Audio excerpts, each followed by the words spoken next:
Published 2057 Est, 28 November 2017. Updated 2114 Est, 28 November 2017. More than twice as many jobs will be lost in the EU as in Britain if we leave without a trade deal, a report says.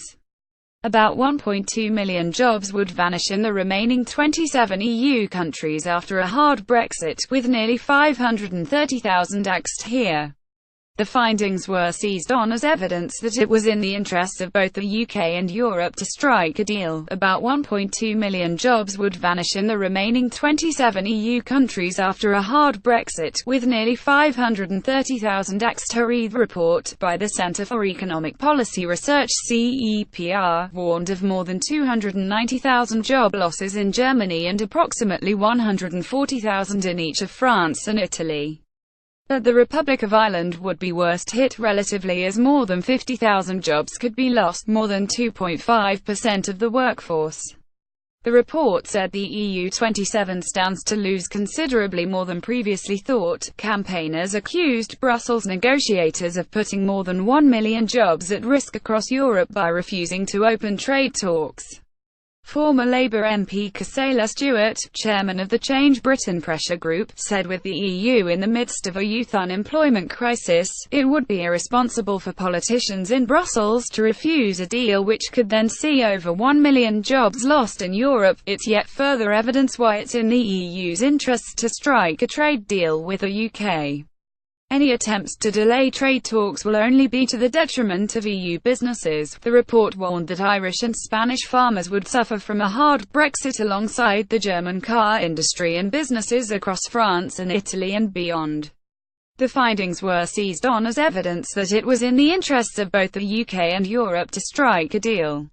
Picture Chancellor Philip Hammond, written by 3 CEPR economists based at the University of Leuven in Belgium. It also noted that the Belgian steel sector would suffer both through a reduction in exports to the UK and also through a reduction in demand for steel that would have been used in German cars sold here. It said both the UK and the EU27 would suffer substantial losses if they're denied free trade access to each other's markets when Brexit happens. The nearly 530,000 job losses here represent just over 1.6% of the British workforce of 32 million.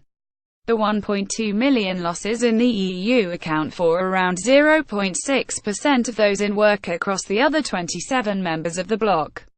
A leading global trade body yesterday raised its growth forecast for the British economy just weeks after warning Brexit could wreak similar damage to the Blitz, trimming its UK growth forecasts for this year from 1.6% to 1.5%. The Organisation for Economic Cooperation and Development said leaving the EU remained the major risk, but it raised its growth forecasts for the UK for 2018 from 1% to 1.2%.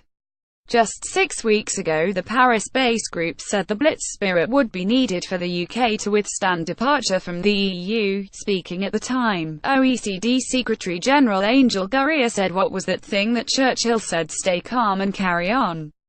This is as valid now as it was then in the Blitz." Brexit campaigner John Longworth, the former head of the British Chambers of Commerce, criticised the body, saying, like so many organisations who are institutionally anti-Brexit, the OECD has talked down our economy again and again only to eat its words later. The OECD expects the UK economy to slow over the coming years, with growth easing from 1.8% last year to 1.5% this year, 1.2% in 2018 and 1.1% in 2019. It said the major risk for the economy is the uncertainty surrounding the exit process from the EU, which could hold back private spending more than projected. However, prospects of maintaining the closest possible economic relationship with the EU would lead to stronger than expected growth. Last night, Eurosceptic Tory MP Sir Bill Cash warned of very adverse consequences for the EU if there is no deal, adding their attitude is completely and totally counterproductive. Gerard Lyons, co-founder of Economists for Brexit, said there is no doubt that in economic terms, once the politics have been taken out of it, it is in the European Union's best interests to have a deal with the UK. It is in everyone's interests to do a free trade deal. But in terms of the job losses, I would be very wary, because I think the UK can do very well. John Longworth, the former head of the British Chambers of Commerce, said this report indicates the importance of a deal to the EU. However, if the UK government applies the correct post-Brexit economic policies, the boost in the economy arising from these will mean no job losses at all in Britain. Meanwhile, the Bank of England has warned that millions of EU citizens will be left with useless life insurance policies unless a Brexit compromise is reached. It said 30 million people and businesses in the EU have £40 billion of policies, such as life insurance, with British businesses.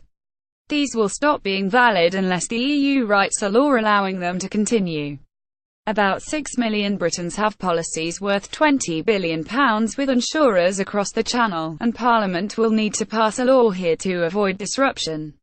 The bank's governor, Mark Carney, said it's absolutely in the interest of all parties, but very much in the interest of Europe, that elements of close cooperation are continued after Brexit. The bank also warned that £26 trillion of contracts between UK and EU banks will stop working once we leave the bloc unless new laws are passed in Brussels and London. It added that British lenders have strong enough cash reserves to survive if there is a no-deal Brexit. The bank carried out a so-called stress test to see if they could cope with unemployment more than doubling to 9.5%, a 33% fall in house prices and a 2.4% contraction on the global economy. This is much worse than what happened during the financial crisis. But the biggest 7 British lenders would remain afloat, the test found.